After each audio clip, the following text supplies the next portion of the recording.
Hello, my name is Robert Rosenfeld, and I've been working as a visiting professor alongside colleagues at the Graduate School of Business at Nazarbayev University since 2010. In particular, we have designed and delivered a program for senior leaders and top management of small and medium-sized enterprises. We've had over 4,000 participants on our program. My specialty is the design and delivery of customized programs for senior executives and managers of organizations around the world. My colleagues at Nazarbayev University have asked me to share my views as to why executive education can be a vital pillar in helping organizations achieve their goals and create sustainable futures.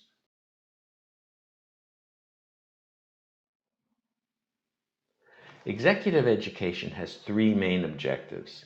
The first objective is the personal development and enhancement of the management competencies of senior managers to support their continuing effectiveness in leading people and teams in the organization.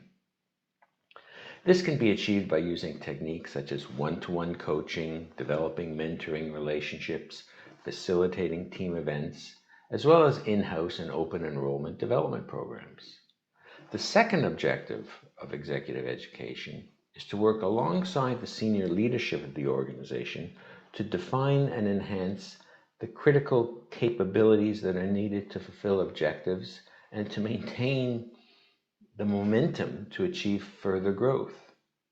The third objective of executive education is a little more subtle. Executive education can be a form of recognition and reward for individuals selected for further development. It can be seen as a form of intrinsic motivation that enhances confidence and alignment to organizational goals.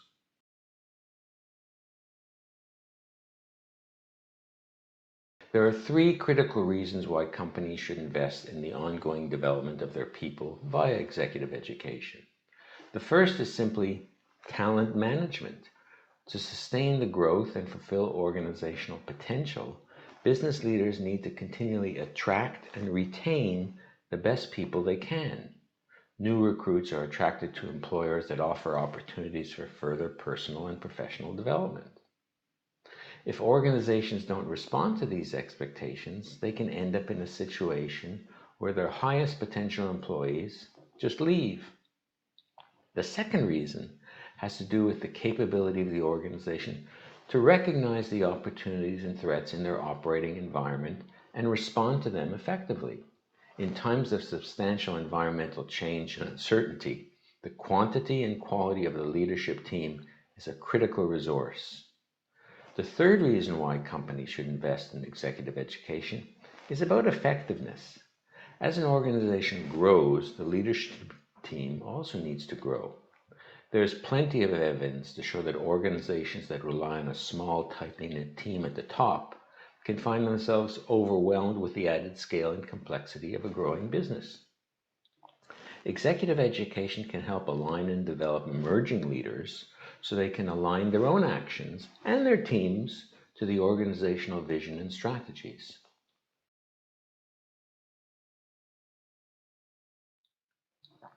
Executive development is a critical piece of the puzzle to maximize the contributions of high performers in your organization. High performers need three pillars to retain their commitment to the organization. First, high performers need elbow room. They need to be given the freedom to develop their own skills and competencies to do their job. From an executive education perspective, this requires professional training, which may include coaching, additional professional qualifications, etc. The second pillar for high performers is they want headroom.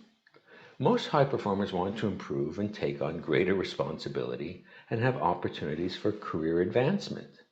Therefore, executive education can offer opportunities to prepare high flyers for new organizational responsibilities through expanding their business networks, through open programs, participating in mentoring opportunities internally, etc. The third pillar in attracting and retaining high performers is enhancing the alignment and commitment to the organization's direction and purpose. Executive education can support this by designing learning opportunities that enable emerging leaders to better understand the strategic direction of the organization and develop cross-functional awareness.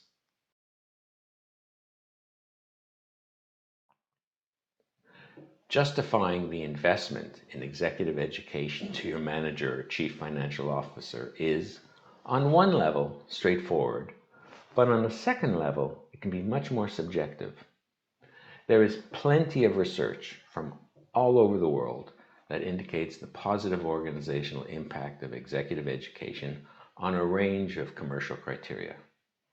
For example, investment in executive education has demonstrated to reduce staff turnover and increase retention of high potential staff. In addition, executive education often leads to improved job performance. This opens up the opportunity to develop leaders from within the organization, creating a culture of meritocracy which supports the ongoing commitment to the organization. Finally, investing in executive education leads to added productivity due to new approaches to improving business performance. It can also lead to enhanced innovation for new products, services, methods of operation, plus, of course, creating better managers and leaders to enhance team effectiveness through improved interpersonal skills. 5. Executive education is a term that comprises a wide spectrum of offerings. At one end of the spectrum, it comprises the provision of open enrollment programs, which may or may not involve accreditation or offering qualifications, right up to the other end of the spectrum that offers very highly tailored and specific programs for teams and even individuals on their own. Within this broad range of offerings, in my experience, there are a few organizational requirements that continually drive demand for education at the executive level. First is the need to develop and refine the interpersonal and team building skills of organizational leaders.